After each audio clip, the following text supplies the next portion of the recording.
চিৰসত্য এইটো সত্য কথা। অত্যাৱশ্যকীয় বয়বস্তুৰ লগত মেডিচিনৰ দাম ঔষধৰ দাম আৰু বেছিকৈ বাঢ়িছে, যিটো সাধাৰণ মানুহ দুখীয়া মানুহে ক্ৰয় কৰিব পৰা ক্ষমতা হেৰুৱাইছে। বৰ্তমান এজন মানুহৰ এটা অতি দৰিদ্ৰ মানুহ যদি মেডিচিন কিনি খাব লগা হয়, যিটো চৰকাৰে যিটো ছাপ্লাই দিয়ে তাৰ পিছতো যিবোৰ মেডিচিন দুখীয়া মানুহ ক্ৰয় কৰিব লগা এইটো দুখীয়া মানুহৰ কেপাচিটিৰ বাহিৰত, মানে ক্ষমতাৰ বাহিৰত দুখীয়া মানুহে কেতিয়া কিনি খাব নোৱাৰে এই মেডিচিনখিনি।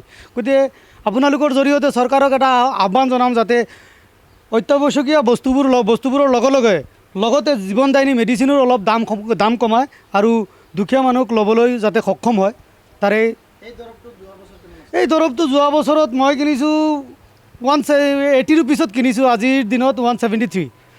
গতিকে এক বছৰত দ্ৰুতগতিত এই পেট্ৰলৰ দামতকৈ বেছি বাঢ়ি গৈছে এই মেডিচিনটো। এইটো যোৱা বছৰত আমি কিনিছিলোঁ, এইটো অনলি এটা মাল্টিভিটামিন কেপচুল হয়। এইটো যোৱা বছৰত কিনিছিলোঁ 80 ৰুপিছত, আজিৰ দিনত 173। এক বছৰত তাৰমানে গাড়ীৰ মাইলেজতকৈ বেছি বাঢ়িছে চাবলৈ গ'লে। চৰকাৰক এটা বিনম্ৰ অনুৰোধ জনাম, দুখীয়া মানুহে যাতে জীৱনদায়িনী মেডিচিন অলপ খাব পাৰে, অলপ বিনা কষ্টকৈ ল'ব পাৰে, যাতে জীৱনদায়িনী মেডিচিন লওঁতে মানুহে কষ্টবোধ নকৰে। এই তাৰেই মানুহৰ দৈনন্দিন জীৱনত ইউজ হোৱা বস্তু যেনে নেকি চুগাৰৰ টেবলেট, গেছৰ টেবলেট, যিহেতু নেকি পাণ্ডি যোৱা বছৰ আছিলে 238, 238 টকা দি মানুহ কিনি খাব পাৰিছিলে। এই বছৰত 25ত আছিলে 238, এই বছৰ নাযাওঁতে আকৌ এইটো ছেম টেবলেটৰ দাম হ'ল 261 টকা।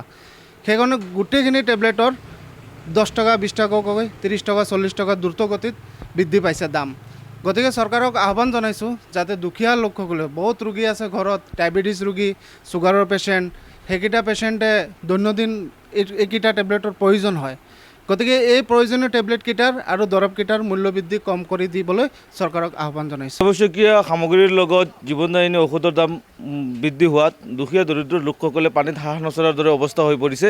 গতিকে আমি চৰকাৰক অনুৰোধ জনাইছোঁ, যাতে দুখীয়া দৰিদ্ৰ লোকসকলে তেওঁলোকে যাতে সহজে জীৱনদায়িনী মেডিচিনখিনি কিনিব পাৰে, তেওঁলোকৰ জীৱন বচাবৰ কাৰণে তেওঁলোকে যাতে কোনোবা দিন হাজিৰা কৰা মানুহ, তেওঁলোকে অত্যাৱশ্যকীয় মেডিচিনৰ দাম বাঢ়াৰ লগে লগে তেওঁলোকে হয়তো মেডিচিন নিকিনি তেওঁলোকৰ পৰিয়াল হয়তো কোনোবা বেমাৰত ভুগি আছে, মৃত্যুবৰণ কৰিবলগীয়া হৈ আছে।